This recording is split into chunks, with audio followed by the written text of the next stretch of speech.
50% মানুষ নাকি ঢাকা শহর ছাড়ি পালাইছে। আমি কি তোরা কইছে কিটা? কইছে এই যে আমি ইউটিউবে দেখতেছি, চলে চলে চলে চলে আমরা একসাথে। ভাই, ভূমিকম্পের ভয়ে হগলডি পালাইতেছে ঢাকা শহর ছাড়িয়া। আপনি আছেন তো, নাকি আপনিও পালাইছেন? কেডা কইতেছে জানেন? এটা মোর সাওয়াল কইতেছে, ওই যে শুয়ে আছে। মা বলতেছে 50% মানুষ নাকি ঢাকা শহর ছাড়ি পালাইছে। আমি কি তোরা কইছে কিটা? কইছে এই যে আমি ইউটিউবে দেখতেছি।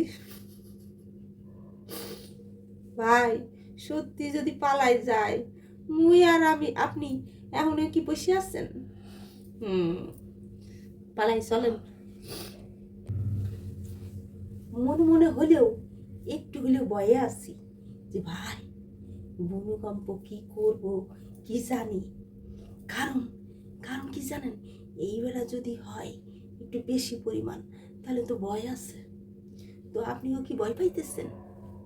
আপনার জিগায়, আপনি কি ভয় পাইতেছেন? ভয় পাইয়েন না। ভূমিকম্পের ভয় পাই কোনো লাভ নাই। উবারে খোদারে ভয় পান, একজনরে ভয় পান। এই ভূমিকম্প প্রাকৃতিক দুর্যোগে এখন ভয় পাই কোনো লাভ নাই। আসলে কি, সবাই আমরা উপরতলারে ভয় পাই। কখন জানেন? যখন আমাদের চারিপাশ দিয়ে বিভিন্ন প্রাকৃতিক দুর্যোগ, বিভিন্ন সমস্যা আমাদেরকে আঁকড়ে ধরে, তখন আমরা ভয় পাই। কি ঠিক বলিনি? আর অন্য সময় ওরে বাবা কি দেমাগ, অন্য সময় ভাবি না আমি ভালো আছি, আমি অহংকার দেখাই, আমি আপে থাকি। যদি একটু টাকা পয়সা হাতে আসে, আমারে কি পাই, বাবা বাবা একেবার। কিন্তু যখন শুনি কোনো জায়গাতে কোনো সংকটময় মুহূর্ত, তখন ওরে বাবা রে বাবা করতে থাই। কি ঠিক না? না, এটা ঠিক, এটা কোনো রহস্য নয়। আমরা সবাই খোদার কাছে প্রার্থনা করব যেন আমাদের সামনের বিপদগুলো তিনি আমাদের বাঁচিয়ে দেন। কি ঠিক বলিনি? অবশ্যই তিনি বাঁচিয়ে দিবেন, যদি আমরা তার শরণাপন্ন হই।